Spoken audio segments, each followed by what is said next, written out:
ನಮಸ್ಕಾರ. ಸೌಂದರ್ಯ ಲಹರಿ ಶ್ಲೋಕ 6. ಧನು ಪೌಷ್ಟಂ ಮೌರ್ವಿ ಮಧುಕರಮಯಿ ಪಂಚವಿಶಿಖಾ ವಸಂತಃ ಸಾಮಂತೋ ಮಲಯ ಮರುದಾಯೋ ಧನರತಃ ತಥಾಪ್ಯೇಕ್ಯಃ ಸರ್ವಂ ಹಿಮಗಿರಿಸುತೆ ಕಾಮಪಿ ಕೃಪಾ ಮುಪಾಂಗಾತ್ತೆ ಲಬ್ಧ್ವಾ ಜಗದಿದನಂಗೋ ವಿಜಯತೆ. ದೇವತೆ ಶ್ರೀ ದಶಮುದ್ರಾದೇವಿ. ಬೀಜಮಂತ್ರ ಕ್ಲೀಂ ಕ್ಲೀಂ ಕ್ಲೀಂ ಸಾಧ್ಯಂ ಕ್ಲೀಂ ಕ್ಲೀಂ ಕ್ಲೀಂ. ಅರ್ಥ: ಹೇ ಹೇಮಗಿರಿಸುತೆ, ಮನ್ಮಥನಿಗೆ ಪುಷ್ಪಧನಸ್ಸು, ಅದಕ್ಕೆ ಮುತ್ತಿಕೊಂಡ ನಾರೀ ದುಂಬಿಗಳ ಸಮೂಹ, ಪಂಚಬಾಣಗಳು, ಚೈತ್ರ ವಸಂತ ಮಾಸಗಳು, ಘಿಮಲಯ ಮಾರುತವು ಹೇಗೆ ಅನೇಕರ ಸಹಾಯದಿಂದ ತನ್ನ ಸಾಮರ್ಥ್ಯವನ್ನು ತೋರಿಸಬೇಕಾಗುವುದು. ಆದರೆ ನಿನ್ನ ಕಡೆಗಣ್ಣೋಟವು ಆತನ ಮೇಲೆ ಬಿದ್ದುದೇ ಆದರೆ ಯಾವ ಸಹಾಯವಿಲ್ಲದೆಯೇ ಸಕಲ ಜಂಗಮಾತ್ಮಕವಾದ ಲೋಕವನ್ನು ಗೆಲ್ಲುವ ಶಕ್ತಿ ಅವನಿಗೆ ಪ್ರಾಪ್ತವಾಗುವುದು. ಪ್ರಯೋಗ ಮತ್ತು ಪೂಜಾ ವಿಧಿ. ಬಂಗಾರದ ತಗಡಿನ ಮೇಲೆ ಅಥವಾ ಬೆಳ್ಳಿಯ ಪಾತ್ರೆಯಲ್ಲಿ ಹಾಲನ್ನು ಹಾಕಿ ಅದರಲ್ಲಿ ಈ ಯಂತ್ರವನ್ನು ಬರೆಯಬೇಕು. ಪೂರ್ವಾಭಿಮುಖವಾಗಿ ಮಣೆ ಅಥವಾ ಚಾಪೆಯ ಮೇಲೆ ಕುಳಿತುಕೊಂಡು ಈ ಮಂತ್ರವನ್ನು 21 ದಿನಗಳು ದಿನಕ್ಕೆ 500ರಂತೆ ಜಪಿಸಬೇಕು. ಜಾಜಿ ಹೂವಿನಿಂದ ಅಥವಾ ಸಂಪಿಗೆ ಹೂವಿನಿಂದ ಶ್ರೀ ಲಲಿತಾ ತ್ರಿಶತಿ ಅರ್ಚನೆ ಮಾಡಬೇಕು. ನೈವೇದ್ಯ: ಕಬ್ಬಿನ ಜಲ್ಲೆ ಅಥವಾ ತುಂಡುಗಳು, ಹಾಲುಗಂಜಿ, ಅಡಿಕೆ ಎಲೆ ಸಹಿತ ನೈವೇದ್ಯ ಮಾಡಬೇಕು.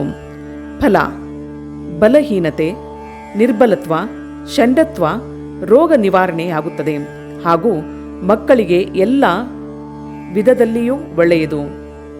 ಎಳ್ಳೆಣ್ಣೆಯಲ್ಲಿ ಯಂತ್ರ ಇರಿಸಿ ಜಪಿಸಿದ ಮೇಲೆ ಎಣ್ಣೆ ಸ್ನಾನ ಮಾಡಿದರೆ ಸಕಲ ದೋಷಗಳು ಹೋಗುವುದು. ಶ್ಲೋಕ 7. ಕುಣತ್ಕಾಂಚೀಧಾಮ ಕರಿಕಲಭ ಕುಂಭಸ್ತನನತ ಪರೀಕ್ಷಿಣಾ ಮಧ್ಯೆ ಪರಿಣತ ಶರಚ್ಚಂದ್ರರ ವದನ ಧನುರ್ಬಾಣಾನ್ ಪಾಶಾಂ ಸೃಣಿಮಪಿ ದದಾನ ಕರತಲಹೈ ಪುರಸ್ತಾದಾಸ್ತಾಂನಃ ಪುರಮತಿತು ರಾಹೋ ಪುರುಷಿಕಾ. ದೇವತೆ ಶ್ರೀ ಗುಪ್ತಯೋಗಿನಿ ದೇವಿ. ಬೀಜಮಂತ್ರ ಕ್ಲೀಂ. ಅರ್ಥ: ಶ್ರೀದೇವಿಯು ತನ್ನ 4 ಹಸ್ತಗಳಲ್ಲಿ ಕಬ್ಬಿನ ಬಿಲ್ಲು, ಹೂವಿನ ಬಾಣ, ಪಾಶ ಮತ್ತು ಅಂಕುಶಗಳನ್ನು ಧರಿಸಿಹಳು.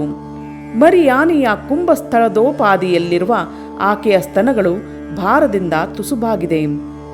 ಪೂರ್ಣಕಳಾಯುಕ್ತನಾದ ಶರತ್ಕಾಲದ ಚಂದ್ರನ ಹಾಗೆ ಮುಖವುಳ್ಳ ತ್ರಿಪುರಾಂತಕನಾದ ಶಿವನ ಅಹಂಕಾರ ಸ್ವರೂಪಿಣಿಯಾದ ಶ್ರೀಚಕ್ರ ಸ್ವರೂಪಿಣಿಯು ನಮಗೆ ದರ್ಶನ ಭಾಗ್ಯವನ್ನು ಕರುಣಿಸಲಿ. ಪ್ರಯೋಗ ಮತ್ತು ಪೂಜಾ ವಿಧಿ. ಬಂಗಾರದ ತಗಡಿನ ಮೇಲೆ ಅಥವಾ ಭಸ್ಮದ ಮೇಲೆ ಅಥವಾ ತಾಮ್ರದ ಮೇಲೆ ಈ ಯಂತ್ರವನ್ನು ಬರೆಯಬೇಕು. ಈಶಾನ್ಯಾಭಿಮುಖವಾಗಿ ಮಣೆ ಅಥವಾ ಚಾಪೆಯ ಮೇಲೆ ಕುಳಿತುಕೊಂಡು ಈ ಮಂತ್ರವನ್ನು 45 ದಿನಗಳ ಕಾಲ 1000 ಬಾರಿ ಜಪಿಸಬೇಕು. ಕೆಂಪು ಹೂಗಳಿಂದ ದುರ್ಗಾ ಸಹಸ್ರನಾಮ ಅರ್ಚನೆ ಮಾಡಬೇಕು.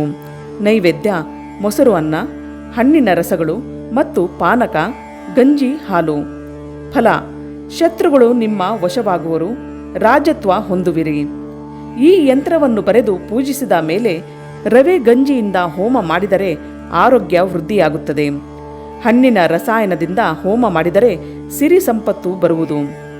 ಮೊಸರು ಅನ್ನದಿಂದ ಹೋಮ ಮಾಡಿದರೆ ಅಧಿಕಾರ ಪ್ರಾಪ್ತಿಯಾಗುತ್ತದೆ. ಶ್ಲೋಕ 8.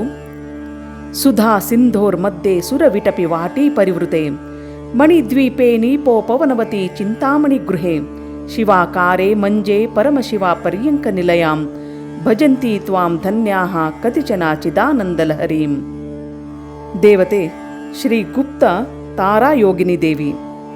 ಬೀಜಮಂತ್ರ ರಂ. ಅರ್ಥ: ಅಮೃತ ಸಮುದ್ರದ ಮಧ್ಯದಲ್ಲಿ ಕಲ್ಪವೃಕ್ಷಗಳ ಸಮೂಹದಿಂದ ಕೂಡಿದ ರತ್ನಮಯವಾದ ದ್ವೀಪದಲ್ಲಿ ಕಡವದ ವೃಕ್ಷಗಳ ಉಪವನವುಳ್ಳ ಸ್ಥಳದಲ್ಲಿ ಚಿಂತಾಮಣಿಗಳಿಂದ ವಿಜೃಂಭಿಸುತ್ತಿರುವ ಮಂಟಪದಲ್ಲಿ ತ್ರಿಕೋಣವಾದ ಮಂಚದ ಮೇಲೆ ಆಸೀನಲಾಗಿ ಜ್ಞಾನಾನಂದ ಸ್ವರೂಪಿಣಿಯಾದ ಹೇ ಮಾತೆಯೇ, ನಿನ್ನನ್ನು ನಿನ್ನ ಕೃಪಾ ಮಹಿಮೆಯಿಂದ ಧನ್ಯರಾದ ಕೆಲವರು ಮಾತ್ರ ಭಜಿಸುವರು, ಪೂಜಿಸುವರು. ಪ್ರಯೋಗ ಮತ್ತು ಪೂಜಾ ವಿಧಿ. ಗಟ್ಟಿಯಾದ ಶ್ರೀಗಂಧದ ಮೇಲೆ ಈ ಯಂತ್ರವನ್ನು ಬರೆಯಬೇಕು. ಕೇಸರಿಯನ್ನು ಸೇರಿಸಿದ ಗಂಧವನ್ನು ಬೆಳ್ಳಿಯ ತಗಡಿನ ಮೇಲಿಡಿ. ಉತ್ತರಾಭಿಮುಖವಾಗಿ ಮಣೆ ಅಥವಾ ಚಾಪೆಯ ಮೇಲೆ ಕುಳಿತುಕೊಂಡು ಈ ಮಂತ್ರವನ್ನು 16 ದಿನಗಳ ಕಾಲ 1008 ಬಾರಿ ಜಪಿಸಬೇಕು. ಎಳ್ಳು ಎಣ್ಣೆಯಿಂದ ಯಂತ್ರ ಬಳಿ ದೀಪವನ್ನು ಹಚ್ಚಬೇಕು. ನೈವೇದ್ಯ: ಮೆಣಸು ಪುಡಿ ಮಾಡಿ ಕಲಿಸಿದ ಅನ್ನ ಜೊತೆಗೆ ಕೊಬ್ಬರಿ ತುರಿ ಹಾಕಿದ ಬೆಲ್ಲದ ಗಂಜಿ. ಫಲ: ಎಲ್ಲ ಬಂಧನಗಳಿಂದ ಮುಕ್ತರಾಗುವಿರಿ, ಸಾಲಗಾರರಿಂದ ಮುಕ್ತಿ ಪಡೆಯುವಿರಿ, ನಿಮ್ಮ ಆಶೋತ್ತರಗಳು ಎಲ್ಲ ಈಡೇರುವುದು. ಮೆಣಸು ಕಲಿಸಿದ ಅನ್ನದಲ್ಲಿ ಪ್ರತಿದಿನ 108 ಆಹುತಿಗಳಂತೆ 11 ದಿನ ಹೋಮ ಮಾಡಿರಿ. ಅನಂತರ ಆ ಹೋಮದ ಬೂದಿಯಿಂದ ಸ್ನಾನ ಮಾಡಿ ಶ್ರೀಗಂಧ ಚಕ್ರಕ್ಕೆ ಹಾಕಿರುವುದನ್ನು ತೆಗೆದುಕೊಂಡು ಕೇಸರಿ, ಕಸ್ತೂರಿ, ಗೋರೋಚನ, ಪಚ್ಚಕರ್ಪೂರ ಹಾಕಿ ಕಲೆಸಿ ತಿಲಕ ಧರಿಸಿದರೆ ಎಂತಹ ಬಂಧನಗಳಿದ್ದರೂ ದುಷ್ಟ ಮಾಂತ್ರಿಕರ ವಶೀಕರಣ ಪ್ರಯೋಗವಿದ್ದರೂ ನಾಶವಾಗುವುದು. ಇಲ್ಲಿ ಪ್ರತಿದಿನ ನೀವು ಬಗಳಾಮುಖಿ ಸಹಸ್ರನಾಮ ಪಾರಾಯಣ ಮಾಡಬೇಕು. ಉದಕ ಕುಂಭದಾನ, ಆಯುಧದಾನ ಮಾಡುತ್ತಿರಬೇಕು. ಶ್ಲೋಕ 9. ಮಹಿಮ್ಮೂಲಾಧಾರೆ ಕಮಪಿ ಮಣಿಪೂರೆ ಹುತವಹಂ ಸ್ಥಿತಂ ಸ್ವಾಧಿಷ್ಠಾನೆ ಹೃದಯ ಮರುತಮಾಕಾಶಮುಪರಿ ಮನೋಪಿ ಭ್ರೂಮಧ್ಯೆ ಸಕಲಮಪಿ ಭಿತ್ವಾ ಕುಲಪತಂ ಸಹಸ್ರಾರೆ ಪದ್ಮೆ ಸಹ ರಹಸಿ ಪತ್ಯಾ ವಿಹರಸೆ. ದೇವತೆ ಶ್ರೀ ಸಂಪ್ರದಾಯ ಯೋಗಿನಿ ದೇವಿ. ಬೀಜಮಂತ್ರ ಯಂ ಯಂ ಯಂ ಸಾಧ್ಯಂ ಆಂ ಕ್ರೋಂ. ಅರ್ಥ: ಹೇ ಮಾತೆ, ಸಕಲ ಚಕ್ರಗಳಿಗೂ ಆಧಾರಭೂತವಾದ ಮೂಲಾಧಾರ ಚಕ್ರದಲ್ಲೂ, ಭೂಸ್ವರೂಪದಿಂದ ಮಣಿಪೂರ ಚಕ್ರದಲ್ಲೂ, ಅಗ್ನಿ ಸ್ವರೂಪದಿಂದ ಸ್ವಾಧಿಷ್ಠಾನ ಚಕ್ರದಲ್ಲೂ, ಹೃದಯಾಕಾರದಲ್ಲೂ, ಆಕಾಶ ತತ್ವದಿಂದಲೂ, ಅನಾಹತ ಚಕ್ರದಲ್ಲಿ ವಾಯುತತ್ವವನ್ನು ಒಳಗೊಂಡು ಹುಬ್ಬುಗಳ ಮಧ್ಯಭಾಗದಲ್ಲಿ ಸಹಸ್ರ ದಳಗಳ ಕಮಲದ ಮಧ್ಯೆ ಪತಿಯೊಡನೆ ನೀನು ವಿಹರಿಸುತ್ತೀಯೇ. ಪ್ರಯೋಗ ಮತ್ತು ಪೂಜಾ ವಿಧಿ: ಬಂಗಾರದ ತಗಡಿನ ಮೇಲೆ ಯಂತ್ರವನ್ನು ಬರೆಯಬೇಕು. ಈಶಾನ್ಯಾಭಿಮುಖವಾಗಿ ಮಣೆ ಅಥವಾ ಚಾಪೆಯ ಮೇಲೆ ಕುಳಿತುಕೊಂಡು ಈ ಯಂತ್ರವನ್ನು 45 ದಿನಗಳ ಕಾಲ ದಿನಕ್ಕೆ 100ರಂತೆ ಜಪಿಸಬೇಕು. ಬಿಳಿ ಹೂವಿನಿಂದ ಶ್ರೀ ಲಲಿತಾ ತ್ರಿಶತಿ ಅರ್ಚನೆ ಮಾಡಬೇಕು. ನೈವೇದ್ಯ: ಅನ್ನ ಮತ್ತು ಸಿಹಿ ಹಾಲಿನಿಂದ ಗಂಜಿ ಮಾಡಿ ಕೊಬ್ಬರಿ ತುರಿ ಮತ್ತು ಜೇನುತುಪ್ಪ ಸೇರಿಸಬೇಕು. ಫಲ: ಬಹಳ ದಿನಗಳಿಂದ ಕಾಣೆಯಾಗಿರುವರು ವಾಪಸ್ಸು ಬರುವರು. ದುಷ್ಟಶಕ್ತಿಗಳ ಮೇಲೆ ನಿಮ್ಮ ಕೈಬಲವಾಗುವುದು.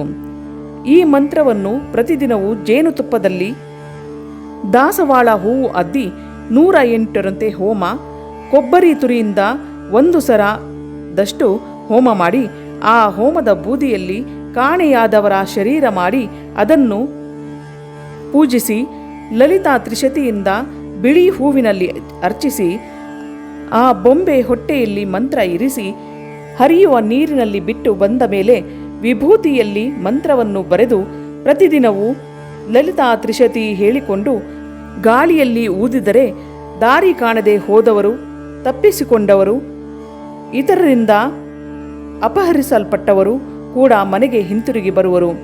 ಬಂದ ಮೇಲೆ ಮಕ್ಕಳಿಗೆ ಗಂಜಿ ಹಾಲು ಅಥವಾ ರವೆ ಪಾಯಸ ತಿನ್ನಿಸಬೇಕು. ಶ್ಲೋಕ 10. ಸುಧಾಧಾರ ಸಾರೈಶ್ಚರಣ ಯುಗಳಾಂತರ್ವಿಗಲಿತಹಿ ಪ್ರಪಂಚಂ ಸಿಂಚಂತಿ ಪುನರಪಿ ರಸಂನ ಯಮ ಹಸಃ ಅವಾಪ್ಯ ಸ್ವಾಂ ಭೂಮಿಂ ಭುಜಗ ನಿಭ ಮದ್ಯುಷ್ಟ ವಲಯಂ ಸ್ವಮಾತ್ಮಾನಾಂ ಕೃತ್ವಾ ಸ್ವಶಿ ಕುಲಕುಂಡೆ ಕುಹರಿಣಿ. ದೇವತೆ ಶ್ರೀ ಕುಲೋತ್ತೀರ್ಣ ಯೋಗಿನಿ ದೇವಿ. ಬೀಜಮಂತ್ರ ಹ್ರೀಂ ಹ್ರೀಂ ಕ್ಲೀಂ ಹ್ರೀಂ ಹ್ರೀಂ ಹ್ರೀಂ ಕ್ಲೀಂ ಹ್ರೀಂ ಹ್ರೀಂ. ಅರ್ಥ: ಹೇ ಮಾತೆ, ನಿನ್ನ ಪಾದಾರವಿಂದಗಳು ಸ್ರವಿಸುವ ಅಮೃತ ಧಾರೆಗಳಿಂದ ನಮ್ಮ ಶರೀರದ ಸಕಲ ನಾಡಿಗಳ ಮಾರ್ಗವನ್ನು ಒದ್ದೆ ಮಾಡುತ್ತಾ ಸಹಸ್ರ ಕಮಲದಲ್ಲಿರುವ ಚಂದ್ರನ ಬಳಿ ಸರ್ಪದಾಕಾರದಲ್ಲಿರುವ ಕುಂಡಲಿನಿ ಶಕ್ತಿಯಾಗಿ ಕಮಲದ ದಂಟಿನೊಳಗಿರುವ ರಂಧ್ರದಂತೆ ಸೂಕ್ಷ್ಮವಾದ ಸುಷುಮ್ನ ಮಾರ್ಗವಾಗಿ ತಾವರೆ ದಂಟಿನ ನೂಲಿನಂತೆ ಕುಂಡಲಿನಿ ಶಕ್ತಿಯಾಗಿ ನಿದ್ರೆ ಮಾಡುತ್ತಿದ್ದೀಯೇ. ಪ್ರಯೋಗ ಮತ್ತು ಪೂಜಾ ವಿಧಿ: ಬಂಗಾರದ ತಗಡಿನ ಮೇಲೆ ಈ ಯಂತ್ರವನ್ನು ಬರೆಯಬೇಕು. ಪೂರ್ವಾಭಿಮುಖವಾಗಿ ಮಣೆ ಅಥವಾ ಚಾಪೆಯ ಮೇಲೆ ಕುಳಿತುಕೊಂಡು ಈ ಮಂತ್ರವನ್ನು 1000 ಬಾರಿ 9 ದಿನಗಳ ಕಾಲ ಜಪಿಸಬೇಕು. ಕೆಂಪು ಹೂಗಳಿಂದ ದುರ್ಗಾ ಸಹಸ್ರನಾಮ ಅರ್ಚನೆ ಮಾಡಿ ನೈವೇದ್ಯ: ಅನ್ನ, ಬಾಳೆಹಣ್ಣಿನ ರಸಾಯನ ಮತ್ತು ಹಣ್ಣುಗಳು. ಫಲ: ನಿಮ್ಮ ಶರೀರ ಶುಭ್ರವಾಗುತ್ತದೆ, ನೀರಿನಿಂದ ಉಂಟಾಗುವ ರೋಗಗಳು ವಾಸಿಯಾಗುತ್ತದೆ, ಹೆಂಗಸರಿಗೆ ಮುಟ್ಟಿನ ತೊಂದರೆಗಳು ನಿವಾರಣೆಯಾಗುತ್ತದೆ. ಈ ಯಂತ್ರವನ್ನು ಒಂದು ಕುಂಭದಲ್ಲಿ ಇರಿಸಿ ಪ್ರತಿದಿನವೂ ಜಪಿಸಿದ ಮೇಲೆ ಆ ನೀರನ್ನು ರೋಗಿಗೆ ಸ್ನಾನ ಮಾಡಿಸಿದರೆ ಅಥವಾ ಚಿಮುಕಿಸಿದರೆ ರೋಗ ನಿವಾರಣೆಯಾಗುವುದು. ಕೆಂಪು ಕಣಗಿಲೆ ಹೂವಿನಿಂದ ಹೋಮ ಮಾಡಿ ಆ ಬೂದಿಯನ್ನು ಮತ್ತೆ ಮಂತ್ರಿಸಿ ಅದನ್ನು ಮೈಗೆ ಹಚ್ಚಿಕೊಂಡು ಸ್ತ್ರೀಯರು ಸ್ನಾನ ಮಾಡಿದರೆ ಮುಟ್ಟಿನ ದೋಷ ನಿವಾರಣೆಯಾಗುತ್ತದೆ. ಸೌಂದರ್ಯ ಲಹರಿಯ ಶ್ಲೋಕಗಳು ಮುಂದುವರಿಯುವುದು.